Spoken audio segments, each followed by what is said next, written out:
Hello, welcome back to another episode of the Spirituality with Ashley podcast.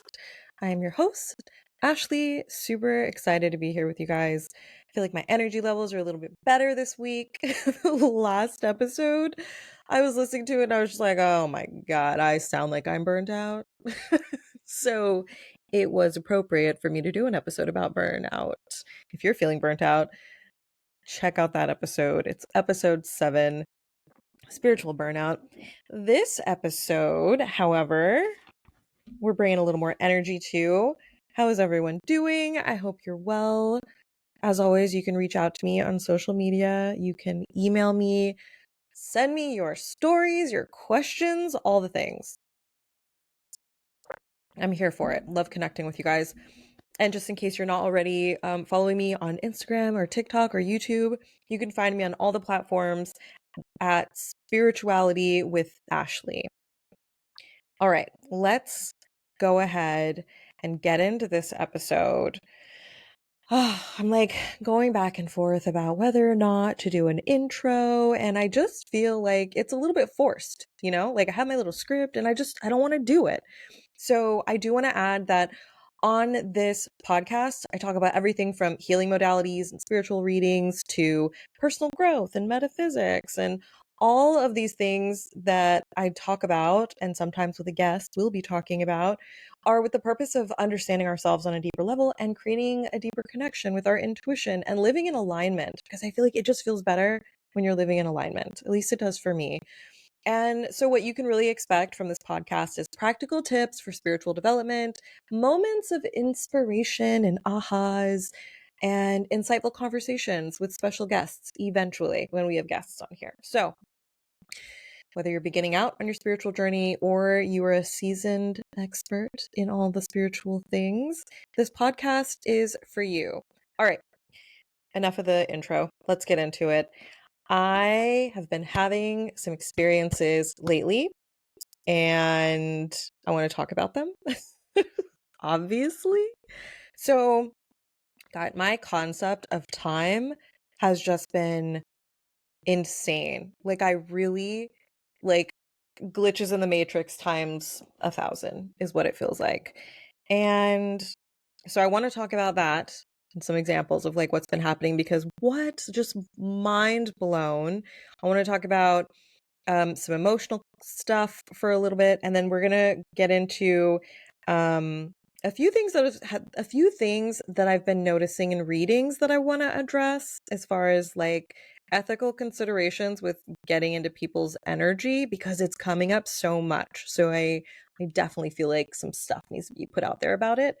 And also the importance of like raising your vibration and cultivating inner peace before diving down rabbit holes of duality, because you got to create a good foundation so you don't get sucked in.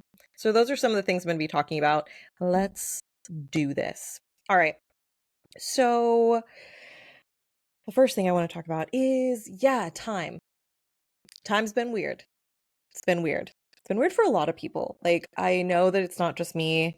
I know some other people have been talking about it. And like the other day, I had a meeting. I was super excited about it. I've been looking forward to it all week. And man, on Thursday, so the meeting I had it on my calendar for Friday, and I thought that it was on Friday at 11:30. I was sure of it all week long. I was positive. And like Tuesday rolled by, Wednesday rolled by, and I was like, God, I wish the meeting was today. I have so much stuff to say. And then Thursday happened and I was just like, you know what? Maybe I can move the meeting up, because like I'm feeling this compulsion. And I was so just like looking forward to it and kind of sad that it wasn't on Thursday. Friday rolls around. I join the meeting. There's so much anticipation. And then as soon as I open the Zoom, it says that the meeting was for yesterday. And I thought I was going to lose my crap because the anticipation leading up to it, oh my God, I was just like, and then I had this emotional overreaction because I had built up, I was so excited about it. I'd been looking forward to it. And then I was so disappointed because I was like, "What did I miss my chance?" Like, so I could have done it yesterday when I really wanted to do it. It's so and I would have bet lots of money if I was a betting girl. If I was a betting woman. I would have bet lots of money on the fact that that meeting was on Friday. So I was so flabbergasted by the fact that it was not. And yeah, it ended up working out. I had the meeting. It was all good, but I was just like, holy crap, there like seriously, there was a glitch in the matrix because it was like my concept of time was just not on the same reality as I was living. It seemed like. And I know other people have been experiencing this where time is just freaking weird. Like, where did February go? I swear it was just February 1st and now it was just March 1st. Like, what? Where did what? I feel like there was 1 week in February. That's where I'm at with that energy. And I know that like as we age, time goes by faster. Honestly, time actually does move faster now because of the way the Earth's orbit is. I'm not even going to try to dive into that because I'm not an astronomer. Um, but Jesus, I wonder if astronomer is the right word. Whatever. I'm not even going to Google it in the middle of doing this podcast episode. Anyway, time has been weird. If you feel like time has been weird, please message me and share what you've been going through because I felt crazy. Like crazy. That's the word. That's where we're going to leave it. It was very uncomfortable. It was almost like I didn't even trust myself. Now I'm like, "Oh my gosh, I need to freaking quadruple check everything I put on my calendar." It's like, oh, time is moving so fast and it's like it's just skipping around. And I understand, like, I love the way that somebody described this. I don't remember where it was, but I was like, oh, that resonates so much. Yes, we've all heard that time is not linear. It's not like from one point to another point. It's the way they described it was it's like a spiral. So imagine like a ribbon wrapped around a cone. That's what time actually looks like. That's how we experience it. That's how we can have parallel lives at the same time, experience different realities at the same time. That's how I was watching an anime with my boyfriend and it was so interesting. I was so confused because I'm not used to seeing this concept like displayed visually. It was so interesting. This anime character was in present day, like right now, modern stuff in Japan. And then he died. He got hit by a bus and he was reincarnated into the past, into what we would view as the past, into like a medieval life. And we were sitting there watching it and I was like, did I miss something? Like, why? My boyfriend's an avid anime watcher, so he gets it.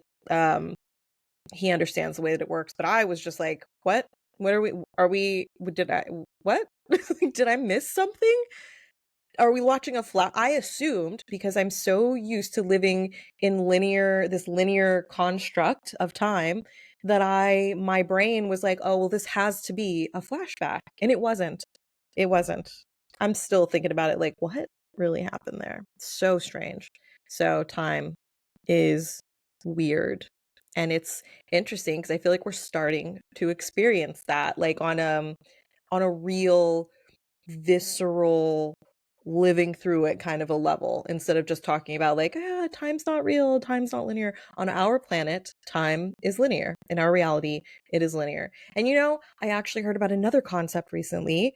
um God, what's the guy's name? Dr. Kumar was on Gaia. And Regina Meredith interviewed him. He's a doctor, and he's studies philosophy, and he was talking about how we resonate at a certain frequency, and my frequency is different from your frequency, but we can all resonate on a similar frequency that puts us into a reality. The reality on Earth is a specific frequency. That's why we all experience time in the way that we all experience time together. We all have a 365-day year, 24-hour days, but on other planets, time is different.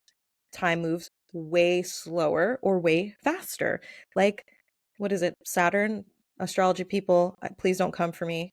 I say astrology people like I'm not into it too. I'm here for it. I just don't know all of the intricacies and details about it. But I know that Saturn is like a 30-year deal. Like it takes 30 years to orbit the sun or something like that.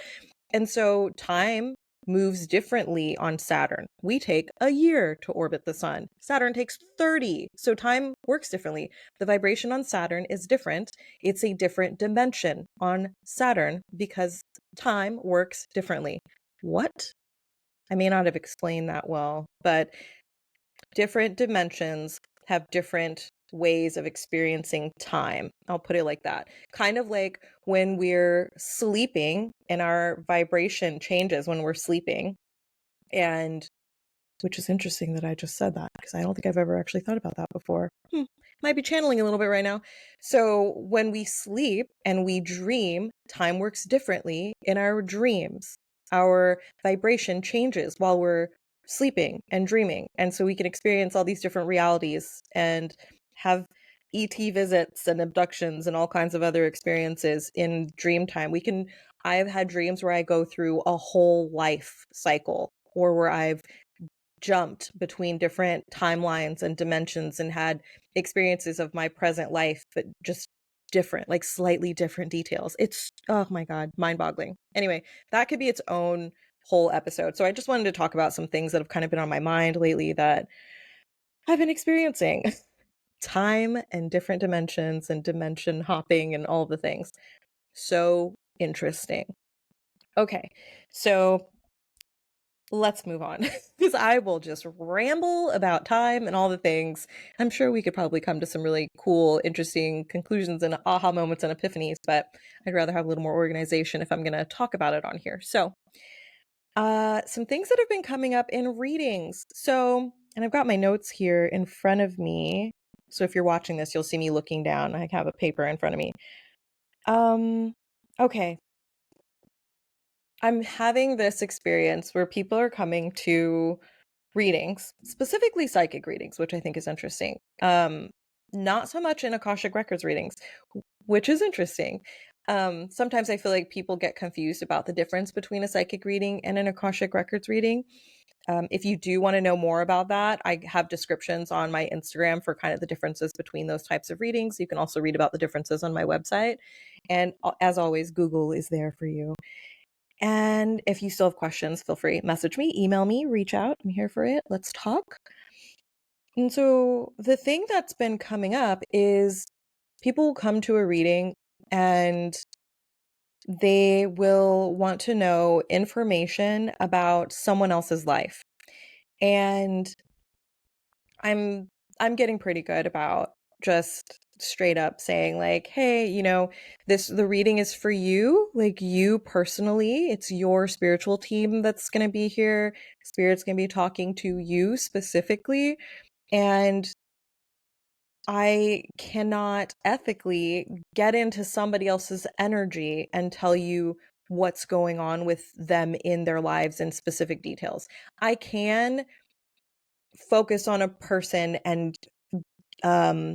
discern a broad overview of their energy. And if you're in a relationship with them, like if you're asking questions about your boyfriend or your fiance or a family member, and because you have that connection to them and you guys have like a soul agreement, you're in a relationship, like a active relationship, the dynamic of the energy is different.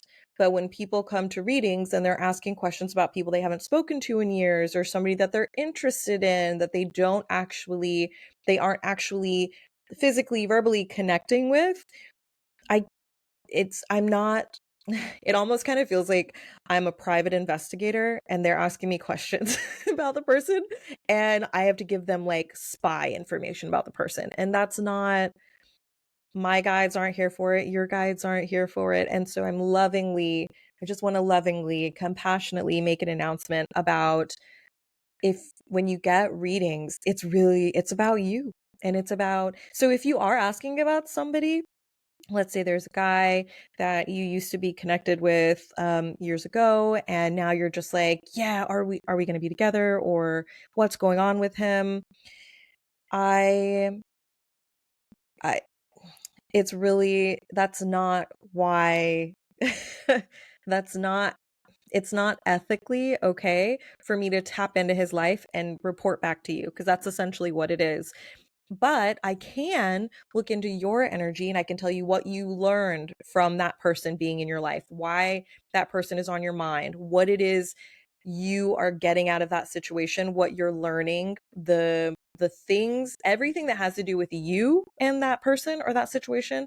We can talk about that. We can talk about that all day. Um and so I wanted to mention that because I feel like it can be confusing. And I know it's funny because I was actually just watching a thing about tarot because I love tarot. I've been studying it for a while. There's so much. And I was watching somebody, they were talking about the major arcana cards, and they were saying that if if you're doing tarot because you want to predict the future, be careful with that because it is the present energy that you're reading.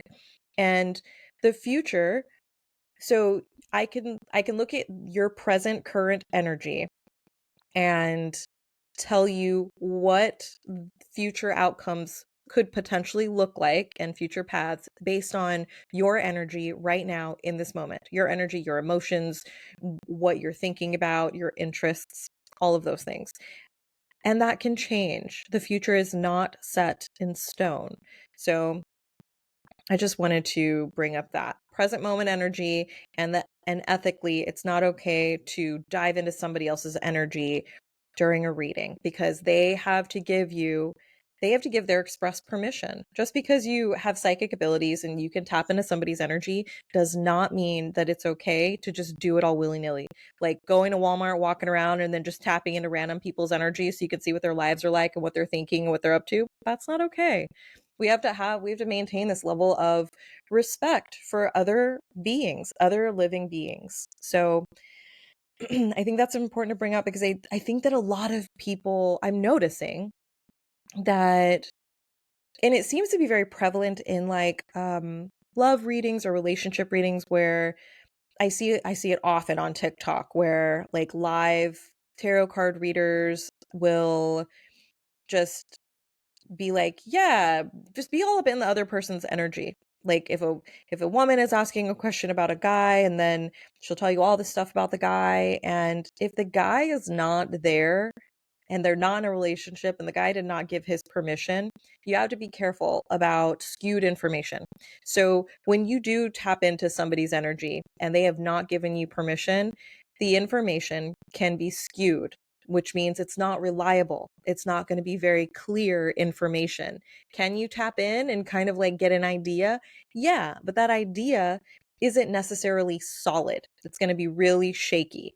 And so when you're getting answers from readers about um other people's lives, basically, because I've had people come to me who told me like, well, and it's so weird because there's a trend right now where I do readings for people and they're like, well, all these other readers and people told me that this was going to happen, that this guy is going to do this and this. And I every time I have to explain that just because other readers have said the same thing, it does not necessarily mean that it's true. And it doesn't mean that it's true in this moment. And just because you resonate with it also doesn't make that information true. Everything is moment by moment because, like I said, the future is not set in stone. Things can change. And so maybe at some point the guy was going to reach out to you, or maybe at some point he was going to break up with his girlfriend for you, or whatever it is. But in the current reading right now, while I'm reading the energy, the answer is no, that's not what's going to happen. And what the situation is actually about is you doing some inner work on yourself. And it can be really hard to hear that. And it can also be really hard to deliver that information. I was just explaining to somebody that during a reading, I was like, I'm sorry, because I want to uplift people. I want to make people feel good. I want to give them the clarity that they want that's going to make them feel better so they can leave feeling relief, that they don't feel so burdened by whatever it is that they were worried about. However, it is my job to deliver the messages that I'm getting. And sometimes the messages that I'm getting are for your higher good, and they're not what you want to hear, they're what you need to hear. And sometimes when you hear what you want to hear, you can resonate deeply with that. Somebody telling you exactly what they're reading out of your energy based on what you want. So sometimes readers can tap into, well, often, I mean, if you're a professional reader, you're able to tap into that person that you're reading for. You can tap into their energy. And because tapping into somebody else's energy puts you on shaky ground, it's unethical, it can give you skewed answers. When you're tapping into that person's energy, it's easy to see what they want to hear and what they want. And so sometimes people will just do that, and I think it can also be confusing to differentiate between what that person wants to hear and what their energy is saying about the situation, and then the actual what's really happening in the situation based on the other person's energy too. Like, let's say there's a woman asking about a man, and the woman is there at the reading with me. I can tap into her energy, and I can see that she's like, oh, I'm really wanting him to reach out to me, and I'm really wanting us to be in a relationship, and I really feel like he's my person. And I can read that energy and get that information, and then I can just give that back to her and be like, yeah, he is your person. And if you are not honing your gift and being very honest and able to discern between different energies, I think that sometimes accidentally it can happen where a reader can tell you, like, hey, yeah, and tell you exactly what you want to hear because they're reading your energy and not necessarily reading the energy of the situation and the other person that's involved.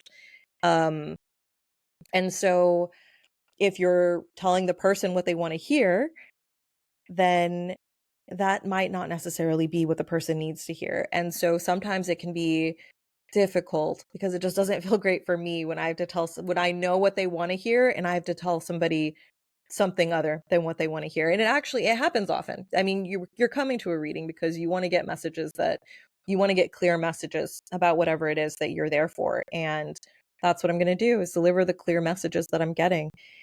And yeah, sometimes I'm just like, I'm sorry, I know that's not what you want to hear. And it's even harder when the person is just like, yeah, well, that's not what these other people said. And so I just wanted to kind of like clarify why that can happen, why you can get different answers from different readers. Everybody is not the same. Everybody has different reading styles. Everybody has different levels of discernment, and people have different specialties too. So just keep that in mind when you're getting a reading, and always try to be as open and receptive to the information that's coming through because it is for your highest good. Yeah. So there's that. Also, don't try not to attach to any one outcome, because that is also a very strong energy, and it can make it hard to be receptive when you're getting information in a reading. So I think I can step off my soapbox about that. And then the other thing that I wanted to talk about, I'm going to get some water because parched city over here. Whew. Okay. The other thing I wanted to talk about is the importance of raising your vibration before going down rabbit holes. So there's like a spectrum of spirituality, I feel like, as far as genres. There is the horror genre, which is like the kids in caves and the rich people in the secret societies feeding off the kids' tears because it gives them life force, energy, and all of that. That was a very broad overview. But there's that side of the spectrum. And then there's the expanding your consciousness and integrating the universal wisdom and transcending the limitations of your ego and that kind of stuff. And I want to say that before, I think it's a good practice to do what do I want to say? I think that if you do want to start diving down those rabbit holes, it might be helpful if you do some, I don't want to say do some work because that makes it sound like you've got to work really hard for it, but I think that it's helpful if, yeah, and I'm trying to be so politically correct about this. So you know what? Screw it. I'm just going to say what I feel like saying and stop trying to like dance around it and filter. So you can get pulled down into these rabbit holes of darkness. And I've seen it happen to people, and it's so hard to watch for me because, like, ugh, for example, it happened with somebody I was close to, and that honestly is they oh my God, I'm trying to filter myself, and so it's making me stutter. When you start diving down these darker rabbit holes, and I'm not saying don't do it, like, if you're interested in something, absolutely go for it, explore, um, do your thing. I'm never ever gonna, tell you not to do something or tell you how to live your life. I just mean that you can get a very skewed perception if your foundation in your own high vibration is not stable. So, somebody recently, I was talking to one of my friends. She's amazing. She's very spiritually aware, and she's been working on her stuff for like 10 years. I really want to have her on the podcast because our conversations are so cool, and I feel like other people would really enjoy them and benefit from them. I learned so much every time I talk to her, and we have such different experiences but such similar experiences too, so it's really fun to talk to her about this stuff. And she was asking me, she was like, do you know about this person? And like, I get really negative vibes from like this prominent figure. And I was like, actually, I haven't spent a lot of time diving into like the darker occult things yet. It was really important for me to work on raising my vibration and connecting with my higher self, connecting with my spiritual team, learning how to protect myself, learning how to hold a high vibrational energy, and learning how to be able to open my heart space and kind of stay in that place where I can maintain a loving, compassionate perspective and view, and always come from that place of love. And I feel like if you don't cultivate that first and you start diving into these darker rabbit holes, you can get sucked in, and then you're just kind of like surrounded by this negativity, like a tornado. What it looks like is this tornado of negativity, and you're just in the middle of it, kind of getting like pushed around. And then it's really hard to get out of that or move up and out of it. And I'm saying that because, like I said, I've had personal experiences where I've seen that happen to people. And I think it can get easy to get sucked into the negativity because it's human nature to kind of be attracted to that stuff. That's why when there are accidents, traffic gets all effed up because people want to slow down and see what happened to the people that got into the accident. We are just drawn to that kind of thing, like to negativity, to horror, to like horrific stuff, to jarring, shocking things. And it comes from curiosity, and there's absolutely nothing wrong with curiosity. So I'm not condemning anybody. We are very curious beings, and that's great. It contributes to learning and development and all the things. I'm just saying that I think it's important to be able to maintain a high vibration so that you can hold a perspective of neutrality, compassion, and love before you start diving into the negative stuff. And when you are diving into the negative stuff, if you're not able to come at it from a perspective of compassion and love, it might make you judgy and fearful. And that's why it's so important to go ahead and cultivate that practice of maintaining the high vibration, because once you're in the judgy negative place, it can be hard to recognize that you're there and then get out of it. And it can create this arrogance around thinking that you're in a high vibration because you know a lot about spirituality, you've been doing your spiritual work, but you're very distracted and drawn to the negative stuff. And if you're feeling very distracted and drawn to the negative stuff, it can also just be a sign that there are some things in you that are resonating with that, and maybe it's something for you to look at, for you to dive into about yourself, that you can heal or develop or look at differently, have a different perspective about. So I mean, I'm sure there are always 360 solutions, 360 degrees to every situation. So take what resonates, leave what doesn't. These are just some things that have been on my mind, and I would love to hear what you guys think about some of the stuff that I've been talking about. Like, what do you think about diving down the rabbit holes, the duality rabbit holes, and like exploring all of the dark spiritual things or occult things before creating a foundation of a high vibration for yourself and really being able to hold that perspective of love and compassion? What do you think about that? Also, what do you think about the time shifts that have been happening, these glitches in the matrix? My God. And also, have you ever had the experience where you were in a reading and and a reader was just telling you everything that you wanted to hear, or maybe you had the opposite experience like I was talking about where somebody's like, sorry, I can't do that. That's unethical. I'm so interested to hear your guys' input and your experiences. So please email me, message me, reach out however you feel comfortable doing it. I love hearing from you. I say that so much. I'm just trying to ingrain it in your brains. Like, reach out to me. I love it. Comment, all the things. All right, guys. Thank you so much for being here, listening to me just unleash all of my thoughts that I've been having, and thanks for hanging out. I'm looking forward to the next episode. And until next time, I'm sending you all the good vibes.